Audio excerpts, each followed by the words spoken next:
క్రీస్తునాథునియందు ప్రియమైనటువంటి సహోదరి సహోదరులారా, ఈ పవిత్రమైనటువంటి క్రీస్తు సందేశం కార్యక్రమములకు మిమ్మల్ని అందరినీ కూడా ప్రేమతో ఆహ్వానిస్తున్నాను.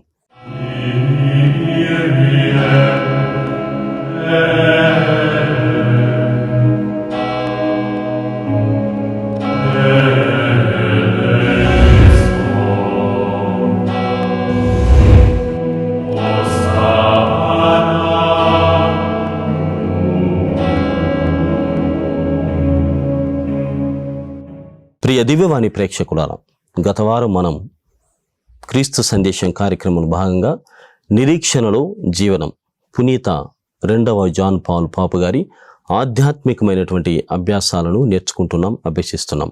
ఈనాడు క్రీస్తులోని బలహీనతలు బలం అనేటువంటి అంశంలో భాగంగా 3వ పవిత్రమైనటువంటి బలహీనతను తెలుసుకుందాం. అదేమిటంటే, మనము గత వారము 2 బలహీనతలు తెలుసుకున్నాం. మొట్టమొదటిది, మన్నించడంలో క్రీస్తు ప్రభువుకు జ్ఞాపక శక్తి సరిగా పనిచేయదు, మొదటి బలహీనత. రెండవది, ఒకరి పాపాలను లెక్కించడంలో ఆయనకు లెక్కలు రావు. ఈనాడు 3వదిగా, అంచనా, ఒక విషయాన్ని అంచనా వేయడంలో ఆయన చాలా పువర్, అంటే సరిగా తెలియనటువంటి తత్వం, అమాయకత్వం. అంచనా వేయడంలో అమాయకత్వం అంటే Jesus does not know the logic, or Jesus does not know logic అంటే ఒక విషయాన్ని సమర్థవంతంగా అంచనా వేయడంలో ఆయనకు సరైనటువంటి అవగాహన లేదు. కావున ఆయన అమాయకుడు అని మనము చెప్పవచ్చు అంచనా వేయడంలో, లాజిక్ విషయంలో. ఉదాహరణ గమనిస్తే లూకా శుభవార్త 15వ అధ్యాయము 8 నుండి 10 వచనాల్లో తప్పిపోయినటువంటి నాణెం గూర్చినటువంటి ఒక ఉపమానముని మనం చదువుతాం. ఓ తల్లి ఒక రోజున తన దగ్గర కొన్ని నాణ్యాలు ఉంటే ఒక నాణెము తప్పిపోయి ఎక్కడో మూలబడిపోతుంది. ఆ నాణెం కోసం ఆమె ఎంత వెంపర్లాడింది, ఎంతగా వెతికింది. ఒక వెలుతురు తీసుకొని, ఒక లైట్ తీసుకొని ఆమె ప్రతి మూలకు వెళ్తూ చీపురు తీర్చుకొని ఊడ్చుకుంటూ ఆమె ట్రైన్ చేసి మొత్తానికైతే ఆ నాణెమును కనుక్కున్నది. ఆమె దగ్గర కొన్ని నాణ్యాలు ఉన్నాయి, మరియు ఆ ఒక్క నాణ్యం కోసం ఆమె ఎంతగా ఇబ్బంది పడిందో ఈ సన్నివేశాన్ని, సాదృశ్యంని మనము ఉపమానంలో తెలుసుకుంటాం. లూకా శుభవార్త 15వ అధ్యాయము 8 నుండి 10 వచనాలలో. ఇక్కడ ప్రియమైనటువంటి సహోదరి సహోదరుల, ప్రతి ఒక సగటు మనిషికి వచ్చేటువంటి ఆలోచన ఏమిటంటే, అమ్మయ్య దొరికిందిరా, నేను తప్పిపోయినటువంటి ఈ నాణ్యం దొరికింది, ఇది ఉంచాల్సినటువంటి ప్రదేశంలో ఉంచాలి, లేకుంటే దీన్ని ఎక్కడ ఉంచాలో, లేకపోతే బ్యాంకులో వేయాలనుకుంటే ఆ బ్యాంకులో వేసి సేవ్ చేసుకోవాలి అన్నటువంటిది మానవ నైజం. తెలివి ఉన్నటువంటి ఎవడైనా చేసేటువంటి, ఒక్కసారి దేవుడు అవకాశం ఇచ్చాడు, తప్పిపోయింది, అది మొత్తానికి దొరికింది, సంతోషం, ఎనలేనటువంటి సంతోషాన్ని ఆమె అనుభవించింది అని కూడా మనం వాక్యంలో వింటాం. కానీ అది దొరికిన తర్వాత ఆమె చేసినటువంటి పని సరిగా లేదు. ఇది మనము బాగా గమనించాలి. బహుశా మీరు గతంలో ఆలోచన చేశారో లేదో. దొరికినటువంటి నాణెమును ఆమె కాపాడుకోకుండా దానికి బదులుగా ఇంకొన్ని నాణాలను స్పెండ్ చేసింది, ఖర్చు చేసింది. ఇక్కడ ఒక నాణెము పోయినందుకే ఆమె ఎంత బాధపడింది.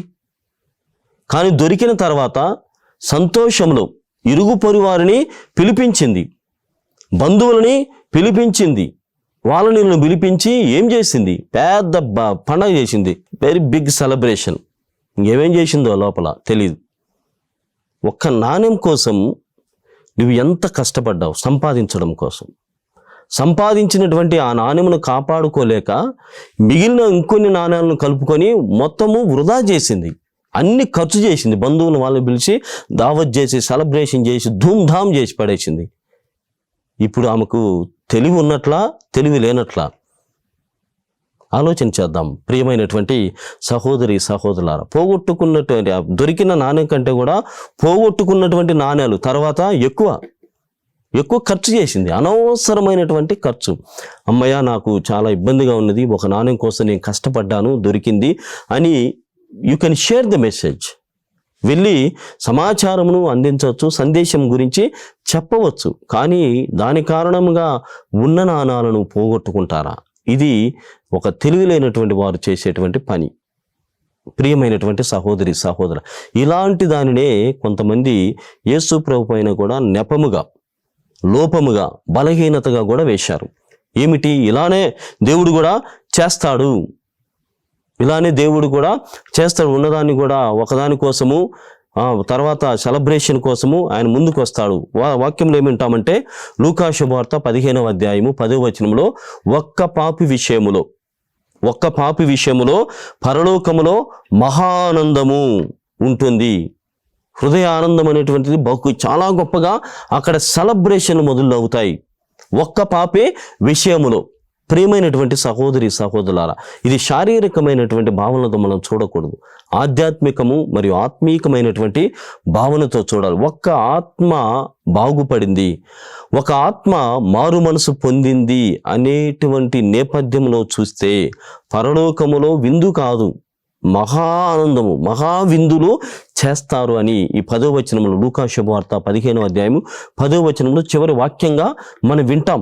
దేవుడు సైతము నువ్వు ఒక్కడివి మారితే నీకు ఎనలేనటువంటి దానిని నీకు అప్పచెప్తాడు, చక్కబెడతాడు, అందిస్తాడు. ఇక్కడ లాజిక్ అనేది కాదు, దేవునికి మనం ఆలోచన చేసినటువంటి విధముగా లాజిక్ అంచనా వేయడము ఆయనకు రాదు అన్నటువంటి భావన కాదు.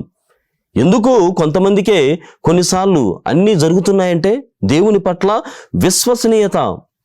ఎందుకు ఏమి రానటువంటి వాడిని దేవుడు అందలం ఎక్కిస్తున్నాడంటే దేవుని పట్ల ఉన్నటువంటి భక్తి, సేవ, నిరతి, వీళ్ళు ప్రజలు అన్నటువంటి ఆ భావన అతనిలో ఉంటుంది. అందుకే అతనికి నాయకత్వాన్ని అందిస్తాడు. నీ తలకాయలో ఉండాల్సినటువంటి ఆ మెదడు మోకాళ్ళలోకి వచ్చినప్పుడు ప్రజలు నీకు కనిపిస్తారా?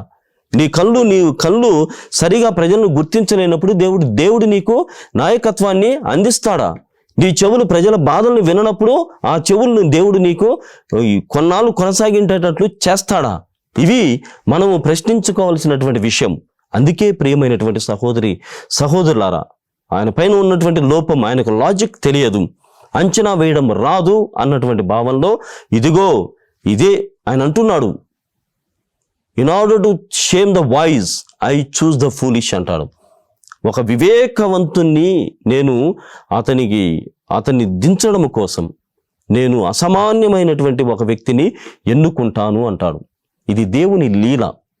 ఇద్దరు లాజిక్ అనేటువంటిది ఉండదు. కానీ మీకును నాకును ఏ ఒక్కడికైనా దేవుని యందు నడవాలి, దేవుని యందు విశ్వసనీయతను చాటుకోవాలి అన్నటువంటి వారికి ఉన్నటువంటి ఆలోచన ఏమిటంటే దేవుని పట్ల పవిత్రమైనటువంటి భావం, ఆ భక్తి, విశ్వాసము, నమ్మకాన్ని ఎప్పటికీ కూడా కోల్పోకుండా ఉండాలి. ప్రియమైనటువంటి సహోదరి సహోదరులారా, ఫ్రెంచ్ ఫిలాసఫర్ బ్లైజ్ పాస్కల్ ఆయన చెప్తాడు, the heart has reasons that reason does not know. The heart has reason that reason does not know. అంటే హృదయానికి ఒక కారణం ఉంటుంది. ఒక వ్యక్తిని ఎందుకు ప్రేమించామంటే అది ద హార్ట్ అలోన్ నోస్. దానికి కారణాలను మనం ఎతికినా దొరకవు. The heart alone knows the reason does not know. The heart's desire అంటే హృదయము ఎందుకు ఒక విషయాన్ని కోరుకుంటుంది అన్నటువంటి కారణము హృదయానికి మాత్రమే తెలుసు. కారణానికి హృదయంను గురించినటువంటి ఆలోచన ఉండదు. ఇదే ప్రియమైనటువంటి సహోదరి సహోదరుల మూడవ బలహీనత, లేకుంటే మూడవ నెపము, లోపము. యేసుప్రభు అంచనా వేయడం రాదు, దేవునికి ఇదంతా తెలియదు అన్నటువంటి మానవ దృక్పథంలో చూస్తే ఒక ఆత్మ విషయంలో ఆయన ఎంతటికైనా తెగిస్తాడు అన్నటువంటిది బోధన. మరి నాలుగవ లోపం, ప్రియమైనటువంటి సహోదరి సహోదరులారా, Jesus is a risk taker. సవాళ్ళకు ఎదురుగా వెళ్తాడు. వద్దు అంటే వెళ్తాడు, వెళ్ళొద్దు అంటే వెళ్ళనే వెళ్తాడు. ఇది సవాళ్ళకి ఎదురీతని ఆయన చేస్తాడు. ప్రియ దివ్యవాణి ప్రేక్షకులారా, క్రీస్తు సందేశం కార్యక్రమంలో ఓ చిన్న విరామం తీసుకుందాం.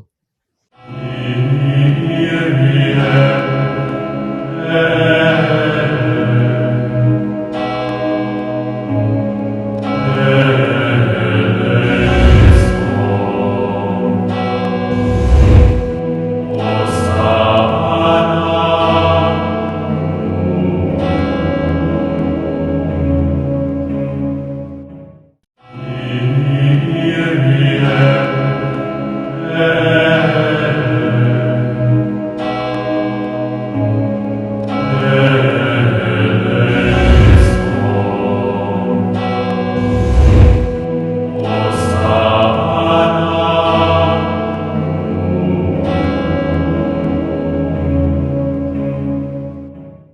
ప్రియ దివ్యవాణి ప్రేక్షకులారా, క్రీస్తు సందేశం కార్యక్రమమునకు పునఃస్వాగతం.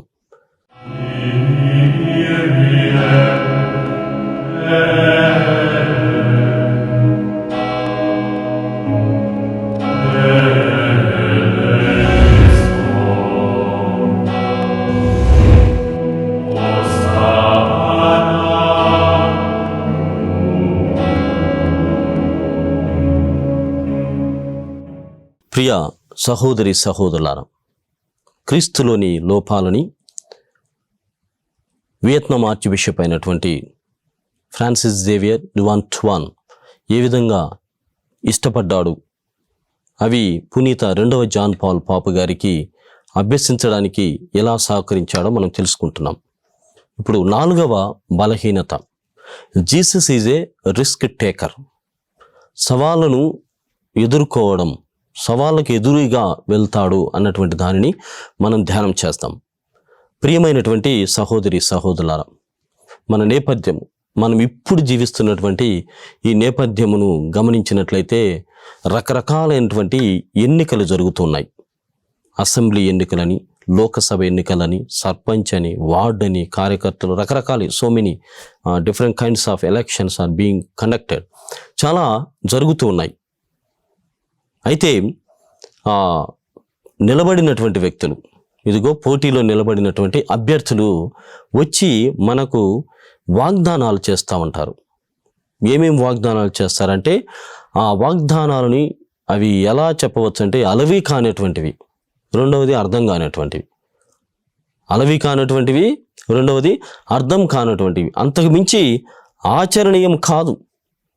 అలవి కానటువంటి వాగ్దానాలు, ఆచరణ కానటువంటి ప్రమాణాలను వీళ్ళంతా కూడా చేస్తూ ఉంటారు.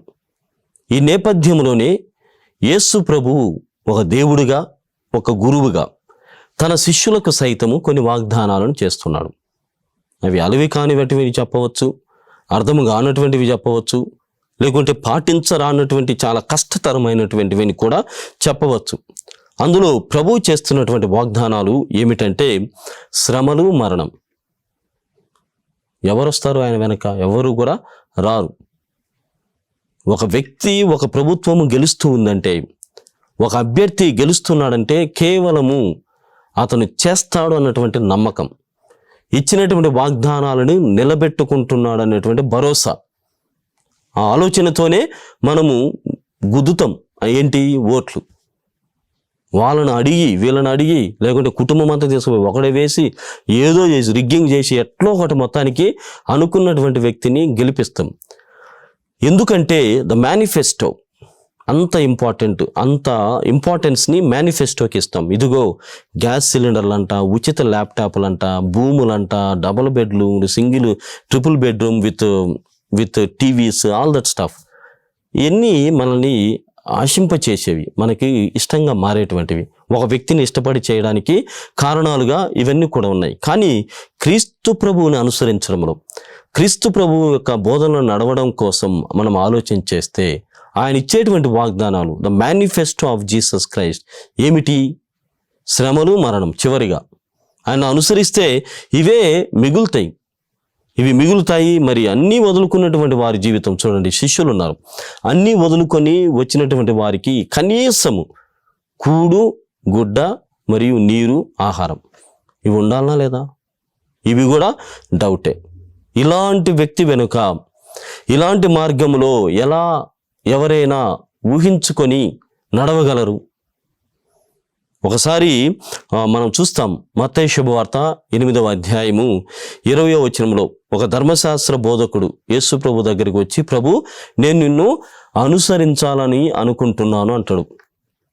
అప్పుడు ప్రభు అయిన దేవుడు అంటాడు, నక్కలకు బొరియలున్నవి, ఆకాశ పక్షులకు గూలున్నవి, కాని మనుష్య కుమారునకు తలదాచుకొనుటకు తావులేదన్నాడు. చూడండి, నక్కలకు బొరియలున్నవి, ఆకాశ పక్షులకు గూళ్ళున్నవి. ధర్మశాస్త్ర బోధకునితో, ఆ యువకుడితో చెబుతున్నాడు. కానీ నన్ను అనుసరించాలనుకున్నటువంటి నాకు, ఆ మనుష్య కుమారునికి తలదాచుకొనుటకు సైతము స్థలం లేదు. Do you still want to follow me? ఇప్పటికీ నన్ను అనుసరించాలని అనుకుంటున్నావా? మత్తయి శుభవార్త 8వ అధ్యాయము 10వ వచనం. ఇంకా చూస్తాం ఇదే శుభవార్తలో 5వ అధ్యాయము, మత్తయి శుభవార్త 5వ అధ్యాయము 3 నుండి 12 వచనాలు గమనిస్తే అష్టభాగ్యాలు ఎంత కష్టతరమైనటువంటివి. ఎప్పుడు ధన్యత వస్తుంది? శ్రమ పడినప్పుడు, బాధపడినప్పుడు, హింసలకు గురి అయినప్పుడు, నిర్మలత్వాన్ని ప్రదర్శించినప్పుడు, దయాగుణంతో జీవించినప్పుడు, ప్రేమతో ఉన్నప్పుడు, కరుణతో ఉన్నప్పుడు నీవు ధన్యుడవు, ధన్యుడవు, ధన్యుడవు, ధన్యుడు. ప్రియమైనటువంటి సహోదరి సహోదరులారా, ప్రతి దాని వెనుక సవాళ్ళు ఉన్నవి, ప్రతి దాని వెనుక శ్రమలు ఉన్నవి, అవసరమైతే మరణం సైతము అక్కడ ఆహ్వానిస్తుంది. వీటన్నిటి మధ్య నేనేం చెప్పాలి? ఒక గురువుగా, అంటే ఒక క్రీస్తు ప్రభువుగా నేనేం చెప్పాలి? నా దగ్గర అలాంటి ఏముండవు. మీకు సఫిషియంట్ ఫుడ్, మీకు కావలసిన వసతులు నా దగ్గర ఉంటాయి. మీరు నన్ను అనుసరిస్తే మీకు పదవులు వస్తాయి. మీరు నన్ను అనుసరిస్తే, నా వాక్యాన్ని మీరు పాటిస్తే మీకు అవి ఇస్తాను, ఇవి ఇస్తాను అనేటువంటి వాగ్దానం చేయాలి. కానీ risk taker, he's a risk taker. సవాళ్ళని సవాళ్ళుగానే అందిస్తున్నాడు, షరతులను షరతులుగానే చూపెడుతున్నాడు, కష్టాన్ని కష్టంగానే వాళ్ళకి నేర్పిస్తున్నాడు. శ్రమలు శ్రమలుగానే ఉంటాయి, మరణం సైతము నీవు ఎదుర్కోవలసి వస్తుంది అన్నటువంటి వాగ్దానాలను మాత్రమే తప్ప అలవి కానటువంటివి, అర్థం కానటువంటివి, మరియు ఆచరణ సాధ్యం కానటువంటి ప్రమాణాలని ఆయన చేయటం లేదు. ఈ విధంగా ఇదొక బలహీనత. ఒక సంఘాన్ని ఏర్పాటు చేయాలనుకున్నప్పుడు, లేకుంటే ఒక సమూహమును నీవు ఏర్పాటు చేయాలనుకున్నప్పుడు, నీవు చెప్పేటువంటి మాటలు చాలా ముఖ్యం. నీవు చేయబోతున్నటువంటి ఆ వాగ్దానాలు చాలా ముఖ్యం. నీవు ఇవ్వబోతున్నటువంటి ఆచరణ సాధ్యమైనటువంటి ప్రమాణాలు చాలా ముఖ్యం. కానీ వీటన్నిటిని నిక్కచ్చిగా చెబితే ఏమవుతుంది? మనము పెద్దలు చెప్పినటువంటి సామెతను వింటాం, యథార్థవాది లోక విరోధి. యథార్థము చెప్పినటువంటి వాడు లోకానికి ఎప్పటికీ కూడా విరోధంగానే ఉంటాడు. మరి ఇక్కడ యేసు ప్రభువు అది బలహీనత లాగా మనం చూస్తున్నాం. ఇదిగో ఉన్నది ఉన్నట్టుగా చెబుతున్నాడు, ఎవరికి భయపడడం లేదు. ఇదిగో వచ్చేటువంటి శిష్యులు అతను అనుసరించాలనుకున్నటువంటి వారికి సైతం కూడా ఇలానే చెబుతున్నాడు. ఎక్కడా కూడా మభ్య పెట్టడం, ఎక్కడా కూడా ఆశ పెట్టడం అనేటువంటి ప్రయత్నాన్ని చేయటం లేదు. Is taking real risk. ఇలా చేసినప్పుడు నువ్వు ఎట్లా ప్రతిఫలుడు అవుతావు? నువ్వు ఎలా ప్రతిభావంతుడు అవుతావు? నువ్వు ఎలా విజయాన్ని పొందుతావు? నువ్వు ఎలా సమూహాన్ని ఏర్పాటు చేస్తావు? నువ్వు ఎలా సంఘాన్ని నిలబెడతావు? నువ్వు ఎలా మనుషులని ఏకం చేసి దేవుని వైపుగా మరలుస్తావు? ఎందుకంటే ప్రజలు దీనిని కోరుకుంటున్నారు, నీవు దానికి వ్యతిరేకంగా చెబుతున్నావు. మరి ఈ నేపథ్యములో ఇది రిస్క్ కాదా? ఇది బలహీనత కాదా? ఇది లోపం కాదా అనేటువంటి నెపము ఆయన వేస్తున్నారు. అప్పుడు ఈయన జవాబిస్తున్నాడు, అదే నాకు ఇష్టం, అదే నాకు ఇష్టం. ఆ బలహీనతే నాకు కావాలి, ఆ లోపముతో కూడినటువంటి వాగ్దానమే నాకు కావాలి. అనుసరించడం అనేటువంటిది అది శ్రమయైనా, అది శిలువ మార్గమైనా నేను అనుసరిస్తాను. నాకు ఇష్టంగా నేను ముందుకెళ్తున్నాను. అందుకే to follow Jesus Christ I left everything అని ఫ్రాన్సిస్ జేవియర్ అనేటువంటి వియత్నాం బిషప్ గారు చెబుతున్నాడు. ప్రియమైనటువంటి సహోదరి సహోదరులారా, ఈ 4వ రిస్క్లో ఇంకా ఉన్నాయి, చాలా విషయాలు దాగి ఉన్నాయి. శిష్యుడు చెబుతున్నాడు, శిష్యుడు గురువు లక్ష్యాన్ని ప్రేమిస్తాడని. ఇదిగో ఇలా యథార్థముగా రిస్క్ని రిస్క్గా చూపించినప్పుడు, సవాలుని సవాలుగా చూపించినప్పుడు, షరతులతో కూడినటువంటి వాగ్దానాలని మనం నేర్పించినప్పుడు, శిష్యుడు అనేటువంటి వాడు ఖచ్చితంగా గురువు లక్ష్యాన్ని ప్రేమిస్తాడు. గురువు యొక్క పవిత్రమైనటువంటి ఆ లక్ష్యాన్ని ప్రేమిస్తాడు. అందుకే 2000 సంవత్సరాలు 2023 సంవత్సరాలు అవుతున్నా కానీ యేసుక్రీస్తును అనుసరించేటువంటి వారి లెక్క తగ్గడం లేదు. This is the reason. యేసు ప్రభుని 2023 సంవత్సరాలు అవుతున్నా కానీ అతన్ని ప్రేమించేటువంటి వాళ్ళు లెక్క తగ్గలేదు. అతని సాక్ష్యంగా ఉండాలనుకున్నటువంటి వారి లెక్క తగ్గటం లేదు. అది మగవారైనా ఆడవారైనా ఆయన్ని అనుసరించాలనుకున్నటువంటి వారి లెక్క తగ్గటం లేదు. ఎందుకంటే వాళ్ళు శిష్యులుగా ఉంటూ ఉన్నారు, యేసుప్రభు అనుచరులుగా ఉంటున్నారు, యేసుప్రభుని అనుసరించేటువంటి వారుగా ఉంటున్నారు. కాబట్టి లక్ష్యాన్ని, గురుదేవుణ్ణి ప్రేమించారు కాబట్టి సవాళ్ళను సైతము వాళ్ళు స్వీకరిస్తున్నారు. సవాళ్ళకు సైతముగా ఎదురుగా వెళ్ళడానికి వాళ్ళు సిద్ధపడుతున్నారు. ఇంకా ప్రియమైనటువంటి సహోదరి సహోదరులారా, ఇవన్నీ తెలుసుకొని కూడా ప్రతి యుగములో పునీతులు పుడుతూనే ఉన్నారు. ప్రతి యుగంలో పునీతులు పుడుతూనే ఉన్నారు. మహా గొప్పవాళ్ళు పుడుతూనే ఉన్నారు. యేసు ప్రభు కోసం జీవించేటువంటి వారు, మారేటువంటి వాళ్ళు. ఈ కథలన్నీ కూడా జరుగుతూనే ఉన్నాయి. ఇవన్నీ యథార్థములు, ఇవన్నీ నిజమైనటువంటివి, జరుగుతున్నటువంటి విషయాలు. కావున ఈ రిస్క్ నీకు బలహీనతగా ఉందేమో తప్ప శిష్యుడికి గురువుకి ఒక అర్థవంతమైనటువంటి సంభాషణ, అర్థవంతమైనటువంటి కార్యాచరణ బాగా కనబడుతుందని మనం తెలుసుకోగలగాలి. వీళ్ళంతా కూడా కాలానికి అతీతముగా, కాలాతీత వ్యక్తులుగా ఉండి క్రీస్తు అనుచరులుగా మారుతున్నారు. ప్రియమైనటువంటి సహోదరి సహోదరులారా, ఈ 4వ బలహీనతని మనము హత్తుకోవాలి. అంటే ప్రభువు మాటల్లో లోపము లేదు, నా అనుసరణలోనే లోపం ఉంది అన్నటువంటి భావంతో మనను మనం సరిచేసుకోవాలి. మరి క్రీస్తు లోపాలలో చివరిది 5వ లోపం ఏమిటంటే, he does not understand finances or economics. అంటే యేసు ప్రభువుకు వ్యాపార ధోరణి లేదు. అంటే చేసేది వ్యాపారం కాదు కాబట్టి వ్యాపారం ధోరణి ఉండదు. కానీ అది ఒక లోపంగా చూస్తున్నారు. ఎలా అంటే మత్తయి శుభవార్త 20వ అధ్యాయము 1 నుండి 16 వచనాలు, అక్కడ చాలా గొప్ప అయినటువంటి ఒక ఉపమానాన్ని మనం చూస్తాం. ఉదయం 9 గంటలకు వచ్చినటువంటి ఒక భూస్వామి ఉంటాడు. ఆ భూస్వామి కూలీలను పిలిచేటువంటి క్రమాన్ని మనం అక్కడ గమనిస్తాం. మత్తయి శుభవార్త 20వ అధ్యాయము 1 నుండి 16 వచనాల్లో, ఉదయం 9 గంటలకు వచ్చినటువంటి వాళ్ళని కొంతమంది పిలిచి, మా తోటలోనికి వెళ్ళి పని చేయండి. 11 గంటలకి, 12 గంటలకి, మధ్యాహ్నం 3 గంటలకి, మరియు సాయంత్రము 5 గంటలకు కూడా పిలుస్తున్నాడు. వచ్చారు కూలీలంతా వాళ్ళ సమయాన్ని బట్టి, వాళ్ళకు పని దొరికిన సమయాన్ని బట్టి వచ్చి వాళ్ళ పనులు వాళ్ళు చేస్తున్నారు. కానీ ఇక్కడ మనం గమనించినట్లయితే ప్రభువు యొక్క ఆలోచన చాలా మన మానవ నైజానికి విభిన్నముగా ఉంటుంది. విరుద్ధమైనటువంటి భావాన్ని మనకు నేర్పుతుంది. ఏమిటంటే, వెనక నుండి వచ్చినటువంటి వారితో మొదలుపెట్టి చివరిగా వచ్చినటువంటి వారికి అందరికీ సరైనటువంటి సమాన వేతనాన్ని ఇవ్వండి, సరి అయినటువంటి సమాన వేతనాన్ని ఇవ్వండి అని అక్కడ వాక్యంలో చెప్తారు. ఇది వ్యాపార ధోరణిలో చూస్తే ఆయనకు తెలియదనే ఖచ్చితంగా చెప్పచ్చు. Jesus does not know the finances or the economic. అంటే ఆయన ఈ ఆలోచన లేదు. ఏదైనా ఒక విషయాన్ని సాధించాలనుకున్నప్పుడు, ఒక సంఘ నిర్మాణాన్ని చేయాలనుకున్నప్పుడు ఈ భావన ఉండాలి. లేకపోతే ఖచ్చితంగా పడిపోతుంది ఆ సిస్టమ్. అది చివరి వరకు కూడా సక్సెస్ అవుతుంది అనేటువంటిది ఉండదు. ఇలా ముందుకు వెళ్తే నిజంగా ఆ సంస్థకు కానీ, ఆ కంపెనీకి కానీ, ఆ సిస్టమ్కి కానీ బ్యాంక్రప్టీ ఏమీ కూడా మిగలదు. ఎవరితో మొదలుపెట్టారో వాడితోనే అది శ్మశానంలోనికి తోయబడుతుంది. ఎవరితో ఒక సిస్టమ్, ఒక కంపెనీ అనేటువంటి మొదలైందో, ఇలాంటి భావన కలిగి ఉన్నప్పుడు అది అతనితోనే సమాధి అవుతుంది. సాధకుడుగా ఏమీ కూడా ఉండవు.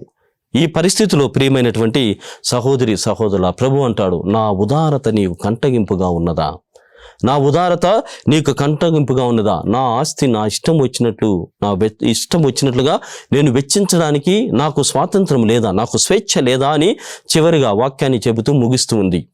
ప్రియమైనటువంటి సహోదరి సహోదరులారా, ఇక్కడ యేసు ప్రభువుకు ఆ ఫినాన్సెస్ తెలియవు. అంటే ఆర్థికపరమైనటువంటి వ్యాపార ధోరణి లేదు అనేటువంటిది నెపమును అక్కడ చూస్తున్నాం. కానీ ఇదే నాకు కావాలి. ఈ లోకములో నువ్వు ఏది సాధించావు, ఎంత మిగలబెట్టుకున్నావు, ఎంత వ్యాపారం చేసి ఏమేమైనటువంటిది దేవుడు చూడడం లేదు. కాబట్టి ఇదే నేను నేర్చుకుంటున్నాను అని ఆర్చ్ బిషప్ గారు చెబుతున్నారు.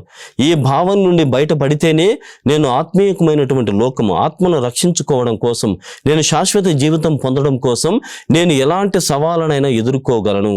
లేదు అంటే వ్యాపార ధోరణి, ఆర్థికపరమైనటువంటి ఆలోచన నాతో ఉన్నప్పుడు నేను యేసుప్రభు శిష్యుడిగా కానేరడను, యేసుప్రభు శిష్యుడిగా కొనసాగలేను.